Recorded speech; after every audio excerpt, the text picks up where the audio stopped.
If you're selling something, you probably want to sell more of it, whatever it is. If it's an online course, if it's a coaching package, if it's a product or a service, most of us want to sell more of that thing. And how do we do that? That's what I want to talk about today. There are so many aspects to selling, and there's so many styles of selling. So we're not going to get into all of it today, but what I want to give you are 3 simple but profound questions you need to be able to answer, that once you answer these questions and you get clarity on these 3 questions, you will sell more of whatever you sell, guaranteed. So let's jump into it.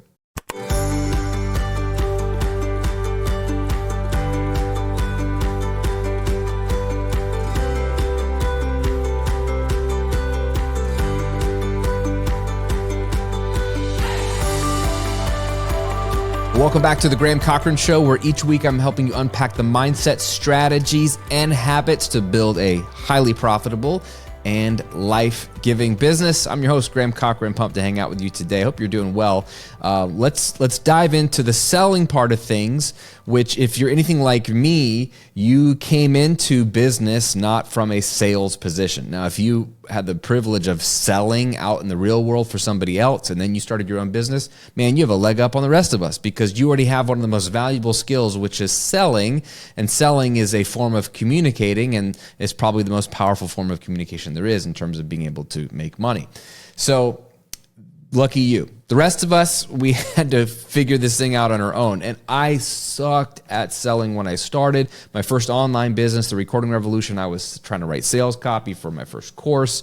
And then I launched memberships and coaching. And I've been doing this stuff online for 14 years, but no one ever taught me how to sell. And I have learned a ton, and I have taken a lot of trainings and been coached and seen a lot.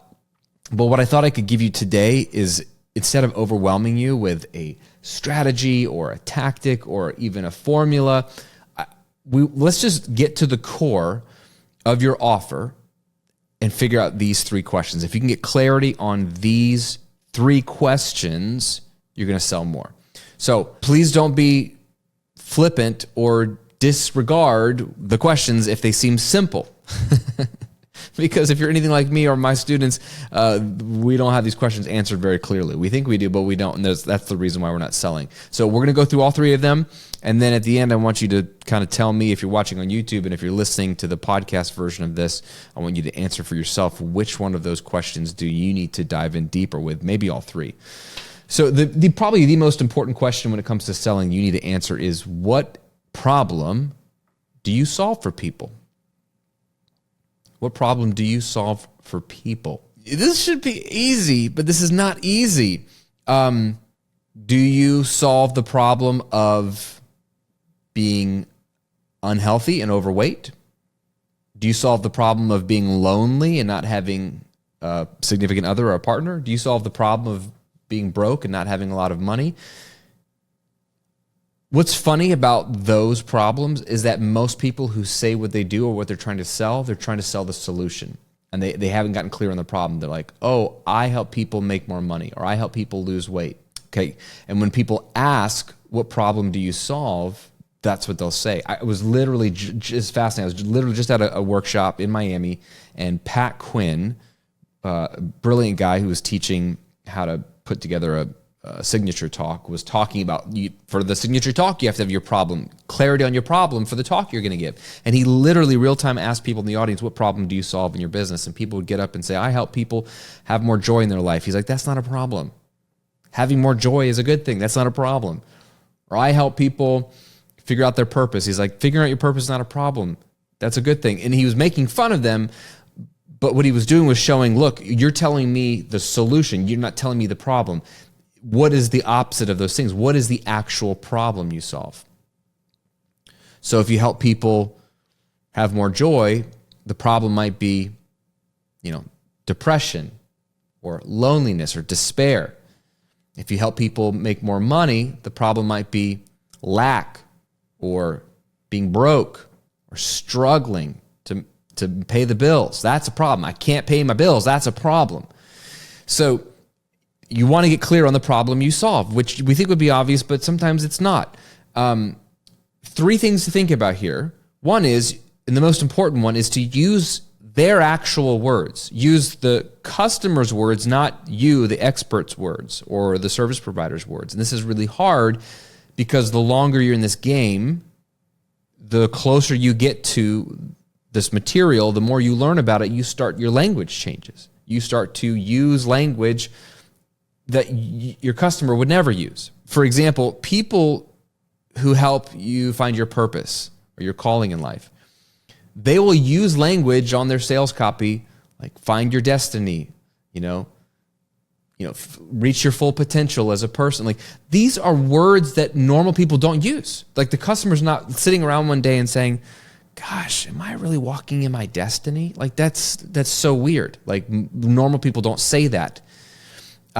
You might say that, and you try to say that to sound impressive, but that's not helping you or them. The more common language you can use, the more real language you can use for what your customer is struggling with in terms of speaking to their problem. I don't know what I'm doing in my life. I don't know what I'm meant to do. I don't feel like I'm doing the thing I was put on earth to do. I don't like what I do for a living. I don't know who I am anymore. Like, that's probably more realistic. Does that make sense? So you want to use their actual words. And one way to think about this is, what were the words that you used to use about the problem before you found the solution to the problem? If you're the health coach and you used to be overweight and unhealthy, what was the language you were using back when you were unhealthy and overweight? Oh, I feel like crap all the time. Can't fit into my pants. I'm embarrassed to put on a bathing suit. Like, I don't know. What language did you use before you found the solution or solved your own problem? That language and that clarity and language around the problem you solve, if you use that back to them in a sales pitch, on a sales copy, in a text message, in a DM if you're messaging somebody about coaching, like, that's powerful. The reason it's powerful is because they're going to go, yep, I have that problem. Yep. You've now connected with them on a real level. Like, yep, she knows what I'm thinking in my mind. Yep, that's exactly what I'm struggling with. So a lot of people have great solutions. You might have a great solution to someone's problem, but if you're not communicating the problem, you don't know the problem that you solve, you're not using their own words, it's not going to connect. The second thing is, don't confuse your solution for the problem. I alluded to this earlier. You sell the solution, but you never start off with the solution. You always start off with the problem. Good selling always starts off with the problem. You know this when you watch those infomercials or any commercial. Do you struggle with hair loss? Yes, that's a problem. Hair loss is a problem. Are you embarrassed about the way you look when you wear a bathing suit? Yes. Are you feeling like there's too much month at the end of the paycheck? Right? Like, it's a Dave Ramsey-ism. There's, do you feel like there's not enough money to cover all your bills? Yes. Yes, that's me. Lead with the problem, because A, pain is what gets people to take action more than pleasure. B, it lets them know that you know what they're struggling with or not. They might go, no, I don't struggle with hair loss, and they'll tune it out. But if they do struggle with hair loss, they're going to lean in. So don't lead with your solution. So you have to be able to, don't confuse your solution for your problem. And then the third thing is, and this is just, should be real basic, but sometimes we get a little lost. Pick one problem to solve per offer. You might be, again, a health coach, we'll use that example, and you can help people lose weight and build muscle and feel great and know what to eat when and all that kind of stuff. Just pick one problem to solve per offer. Make your offer about solving one problem. It will be so much more clear for them to know what it is they're buying. They're buying this solution to this one problem. So much easier for you to sell to them because there's less confusion. And then it allows you to solve multiple different problems with multiple different offers. You might have a weight loss solution to a weight loss problem. You might have a strength training solution to a strength, weakness problem. You might have a dieting solution to that's a weight loss problem, but also just knowing what foods to eat, like healthy eating. Like, here's a problem. I don't know what to eat to stay in shape, to fuel my body and lose weight. Your solution could be a meal plan for the problem of, I don't know what to eat, or I'm too busy to cook my own food and I don't know how to eat healthy when I'm too busy. That could be the problem. So pick one problem to solve for one offer. Don't confuse your solution for the problem, and use their actual words. This is all under the first question you need to answer. So on a scale of 1 to 10, how confident do you feel that you could answer the question of the problem that you solve for people? 1 to 10. Okay, moving on. Question number 2. You got to get clear on this. Who is the ideal audience you can solve this problem for? You're clear on the problem. Help people lose weight. That's the solution. The problem is I'm overweight. That's the problem you can solve, being overweight. Problem you can solve, tired all the time. Problem you can solve, my kid won't go to sleep. My baby won't go to sleep. Problem you can solve, I'm broke and can't pay my bills. Problem you can solve, I don't know how to record music to sound professional. My recordings sound like crap, right? You're clear on the problem you can solve. Who is the ideal audience you can solve it for? Now, this is interesting because there's a lot of people that are going to have the same problem, but then there's a variety of different people that could come in and solve that problem for a certain group of people better than others. So, for example, I can solve the problem of not making enough money to cover my bills.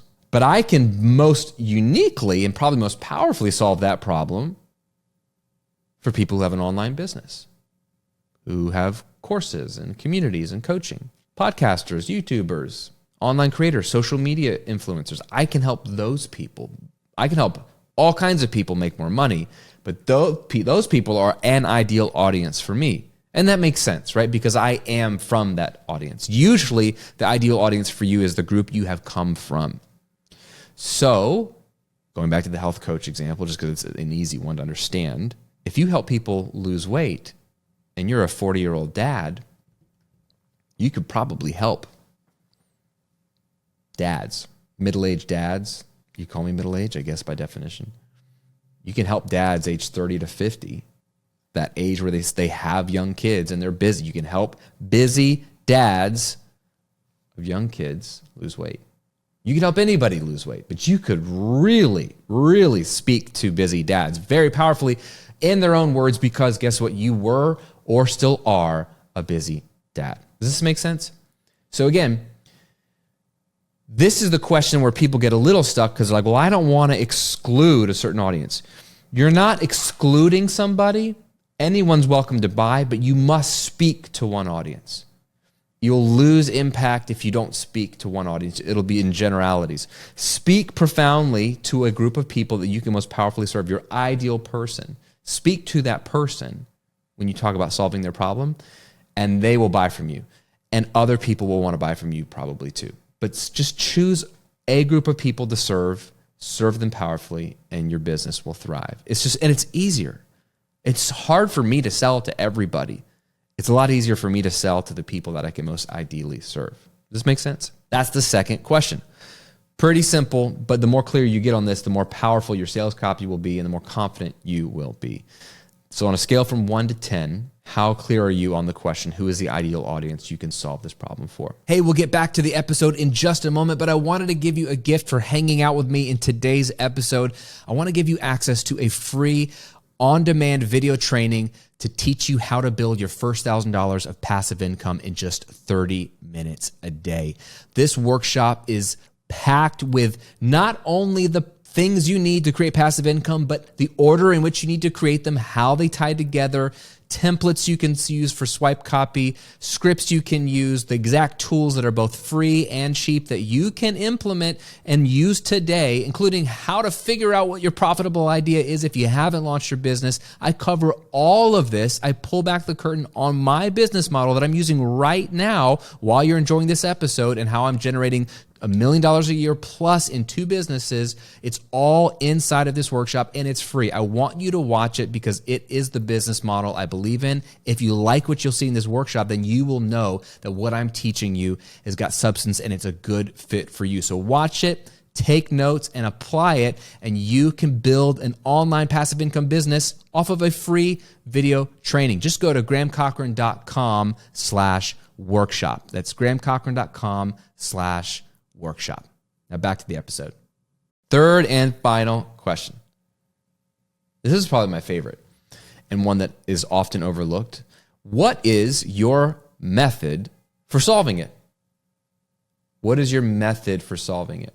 The most important thing in business is to know what problem you're solving. The second most important thing is who you're solving it for.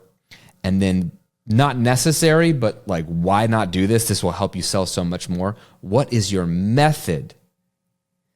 By virtue of having a method and telling people about your method to solve their problem, it just instills so much confidence in them because like, oh my gosh, there's a method. This is like something that has been tested. This is something that has like, it's tangible. Saying I can help you lose weight is great. But if you're saying I have my proprietary method, that's really, really juicy. And what does this look like? Well, 3 things. The first 2 are really easy to do. 1, how many steps does your method have? Just by virtue of having a number of steps, you're going to sell more because you're like, I have a 7-step process to help you lose weight. I have a 3-step process to help you losing weight. Their mind is already like, wow, it feels concrete. There's 7 steps. It's fascinating, right? My book, it's just sitting over there and there's one behind me, How to Get Paid for What You Know, is a 6-step proven plan to take what you know and turn it into an online income stream. By virtue of me telling you there's 6 steps, your brain's like, what are those 6 steps? And wow, he's gonna give me a map. This is not gonna be a vague, like I hope Graham can help me launch an online business. He's got steps. Do step 1, do step 2. We love steps. So I feel safer as a consumer knowing you have steps. And when you tell me the number, we just freaking love numbers. So how many steps? And come up with a number. You probably are doing this instinctively. You probably already know the steps. But if you've never found out the steps, think about what you do to solve the problem. Think about what you did to solve your own problem. And then reverse engineer it. How many distinct phases or steps were there? Stages even. How many steps? And make sure you have those steps. Number 2, if you really want to be awesome, give it a name. Give it a name. What is your process? Does it have a name? The name literally doesn't matter. Obviously, make it sound juicy, but by virtue of giving it a name, man, you just like it's the silliest thing. But when it's got steps and it has a name, it sounds like a thing that exists. And people want to buy a thing that exists. The solution is what they ultimately want to the problem, but it's hard to spend money on something that they don't really know what it is. What are they getting? But if you can say, I have my 5-step busy dad bod method, like I'm sold. Like, just take my money. That sounds like a thing. But you get to make this up. So come up with a name. And here's what's so great about this, my friend, is that when you have a method and you have a name, you're going to feel more confident about what you're selling because you're giving them your method. You could even teach some of your method to people. But if they want to buy your course or your coaching so that you could help them implement that method, it's even better. Right? Again, I'll give you an example. I was at this 10X Stages workshop conference. My buddy Pete Vargas was putting it on. Pat Quinn was there. So this is fresh on my mind. And they were teaching their talk template for your signature talk. And they have it's a 4-step process. And it's called the Story Braid Framework. They've named it. It has 4 steps. And it seems like a thing. As opposed to we'll help you write your talk. The fact that they have a method that has steps and has a name sounds friggin' sweet. I'm in. So, how many steps does your method have? Give it a name. And then this is a bonus one when it comes to your method. Inside of your method, you probably are already doing this, so don't freak out, but develop at least one framework within those steps. It could be one of the steps. And give that a name. Give that a name. If there's something you help people do, if there's like a way you help people, let's go back to the health coach, a way you help people know what to eat and when to eat. Like, let's say you help people intermittent fast. Well, you could have your own spin on that and call it something very specific. Give it a name, right? Like, something that I think about when it comes to helping people with their money, this is a random example, is like I came up with a rule and I give it a name. I'm not going to tell you the rule because it's something I'm actually like working on right now, but you'll see it as I'm putting out some cool content. But it's like I'm trying to teach my girls, for example, how to manage money. And there's nothing new under the sun about managing money, but the way I think about how to know how much to spend on things every month in your budget, let's say, I gave it a new spin with a new name and called it something. So they're like, and it's a something rule. And like, oh my gosh, what's that rule? Right? Like if you just call something a thing, it's memorable, it gives people a visual, and it screams intentionality. So if you're going back to the health coach, if you had an example where it's like your 5-hour feeding framework, or like your weekend weight loss window, like you just come up with some name, you give it some alliteration, and they're like, what is that? And you're like, well, this is a process. I help men on the weekends know when to eat, what window of time to eat on the weekends to like get some extra fat burning, like whatever it is. I'm making this up. Again, you're taking part of your method. You got a method, it has steps, you give it a name, you take part of that method and you give it a name, and you mention that in your sales copy or in your presentation or when you're talking to people about the things you help people with, and it just makes you sound so freaking legit, and it piques curiosity, and people love named things, and it's a more concrete thing you're offering when you're talking about the problem you solve for the person you solve it for, and here's your method to do it. Make sense? So on a scale from 1 to 10, do you have that question clarified on your method? And if you have a method, how do you know the steps? Do you have a name? And do you have at least one framework within that's named? There it is. Those are the 3 questions. So what problem do you solve? What's the ideal audience you can solve that problem for? And what is your method that you use for solving it? This is going to be real fun for you if you've never done this, to sit down and come up with all of that. Because here's the thing, you have it inside of you. If you're already selling a thing, you already have some of this figured out. If you've never sold anything, this is a great place to start. What problem can you uniquely solve for people? And what audience can you uniquely solve it for? And if you were going to solve it, what would be the method by which you would solve it? If you had to break that down into steps, how many would there be? What would you call that method? What would be a fun name that you would feel proud of calling that method?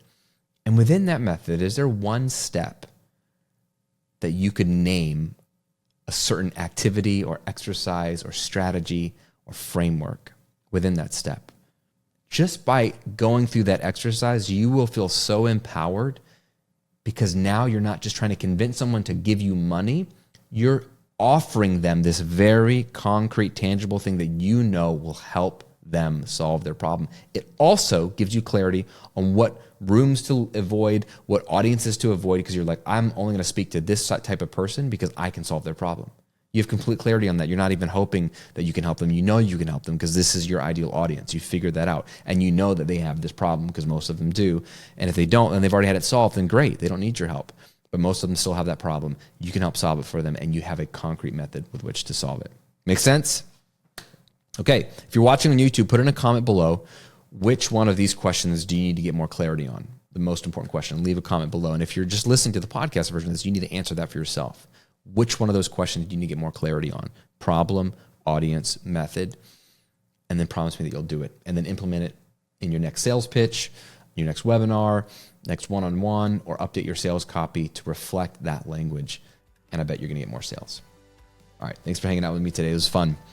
Happy selling, and I'll see you in another episode real soon.